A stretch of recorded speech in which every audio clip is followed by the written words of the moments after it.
My favorite part about drawing water droplets is adding the shadows. This is the part where the drawing really starts to come alive. The shadows add a 3D effect that makes the drawing look more realistic. You are watching Draw with me BA Art, and today I will show you how to draw water droplets.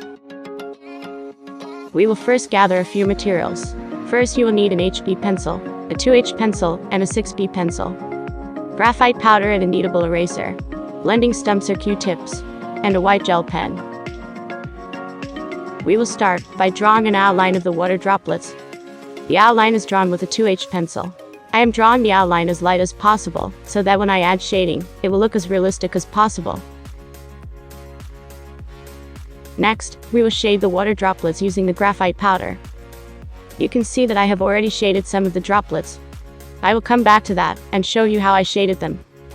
But first, we'll shade the tiny droplets using the 2H pencil. I shade them in little circles as light as I can. For shading larger splashes of water, I use a Q-tip, graphite powder, and some ripped scrap paper.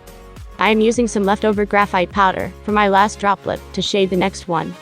I take my scrap paper and put it on the edge of my outline and shade the droplet with a Q-tip.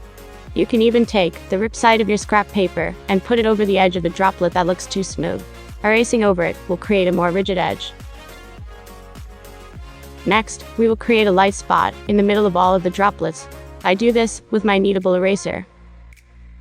With the tiny specks of water, it's easier to darken the edges with a 2H pencil.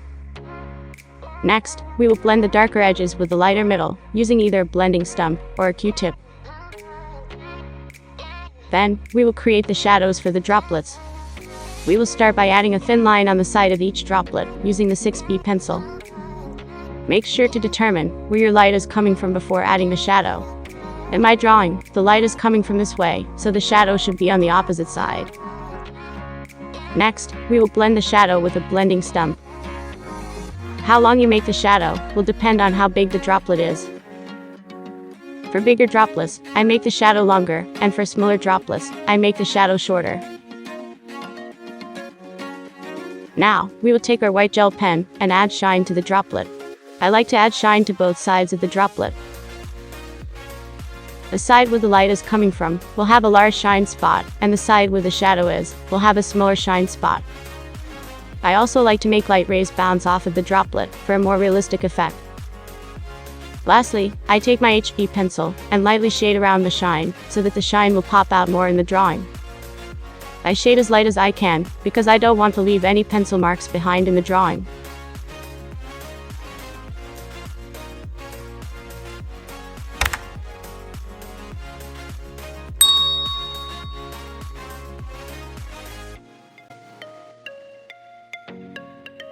And there you have it, our complete drawing of water droplets.